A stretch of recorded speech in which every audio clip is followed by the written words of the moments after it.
جس سر کو غرور آج ہے یہاں تاجوری کا، کل اس پہ یہی شور ہے پھر نوحہ گری کا۔ اس میں دو لفظ مشکل ہیں، تاجوری اور نوحہ گری۔ غرور کے معنی آپ کو معلوم ہے، تکبر، گھمنڈ۔ تاجوری لفظ نکلا ہے تاجور سے، اور تاجور لفظ نکلا ہے تاج سے۔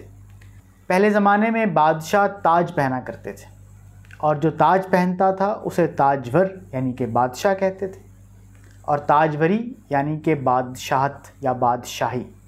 نوحہ گری، نوحہ نظم کی ایک ایسی صنف ہے جس میں کسی بھی مرنے والے پر دکھ اور غم کا اظہار کیا جاتا ہے اور کچھ کلام پڑھا جاتا ہے، لیکن نوحہ خاص طور پر امام حسین علیہ السلام کے لیے مختص ہو گیا یا کربلا والوں کے لیے مختص ہو گیا۔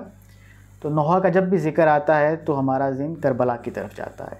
اور نوحہ گر، وہ شخص جو نوحہ پڑھتا ہے اسے نوحہ گر کہتے ہیں، اور نوحہ گری اس عمل کو کہتے ہیں، نوحہ پڑھنے کے عمل کو نوحہ گری کہتے ہیں۔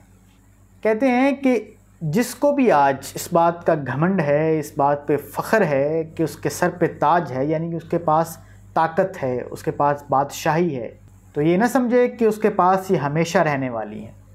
ایک وقت آئے گا کہ جو اس کی تعریف میں لوگ شور برپا کرتے ہیں، پھر اس کے مرنے پر لوگ نوحہ پڑھیں گے۔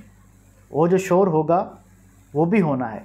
یہاں پہ امیر یہ کہنا چاہ رہے ہیں کہ آج اگر ہمارے پاس کوئی طاقت ہے، قوت ہے، تو ہمیں ہرگز گھمنڈ نہیں کرنا چاہیے، ہمیں عاجز رہنا چاہیے، کیونکہ کل کو ہم نے مرنا ہے اور ہمارے جانے کے بعد ہمارے دکھ میں لوگ روئیں گے۔ تو یہاں کسی کو ثبات نہیں ہے، یہاں کوئی ہمیشہ کے لیے نہیں آیا، یہاں کا اقتدار، یہاں کی دولت سب عارضی ہے۔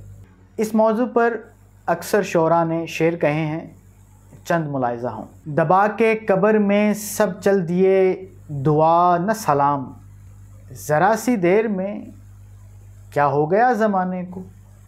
اور نذیر اکبر آبادی کا ایک مصرع ہے، سب ٹھاٹھ پڑا رہ جائے گا جب لاد چلے گا بنجارا۔